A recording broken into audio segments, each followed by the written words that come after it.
ওই তো হরিদাস এসে। কি হলো?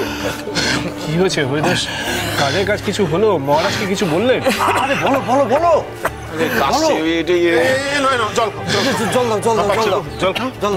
জল খা, শ্বাস না, তারপরে বলো বলো। ঠাকুর ঠাকুর, মহারাজ আমাদের কোনো আশা দিলেন না ঠাকুর।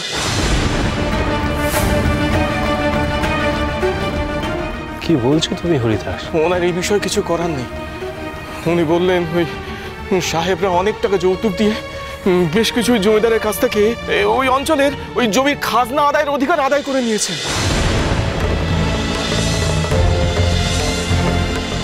সেই জন্য গ্রামে গ্রামে ওই সাহেবরা লুটপাট চালাচ্ছে।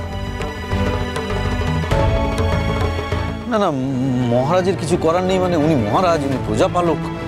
উনি যদি কোনো উপায় না বের করতে পারেন তাহলে আমরা কোথায় যাবো? ধনে প্রাণে মরতে হবে এই আর কি।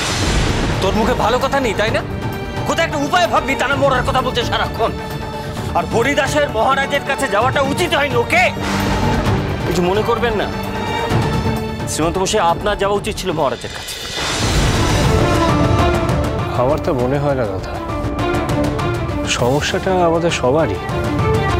মহারাজ তো কখনো কাউকে ছোট বড় জ্ঞান করেন না। মহারাজ আমাদের কাছে হাত জোড়ো করে ক্ষমা চাইলেন। ওরা মহারাজের কাছে 20,000 টাকা জমির খাজনা চেয়েছিল।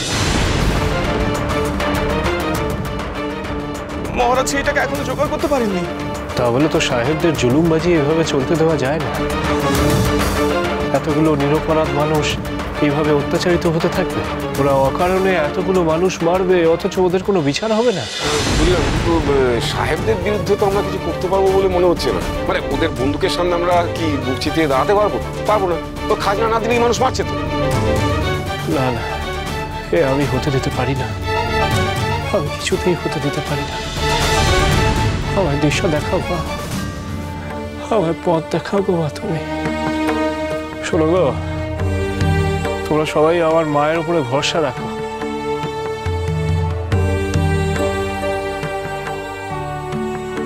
না না, তোমার মা কি করবে?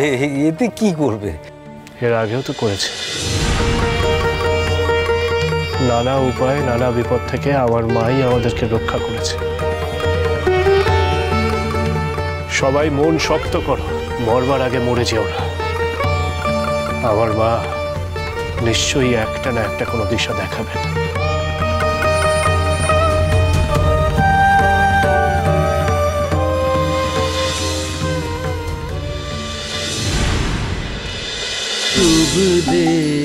রামপ্রসাদ সোম থেকে রবি প্রতিদিন বিকেল 5:30টায় স্টার জলসায় ও ডিজনি প্লাস হটস্টারে।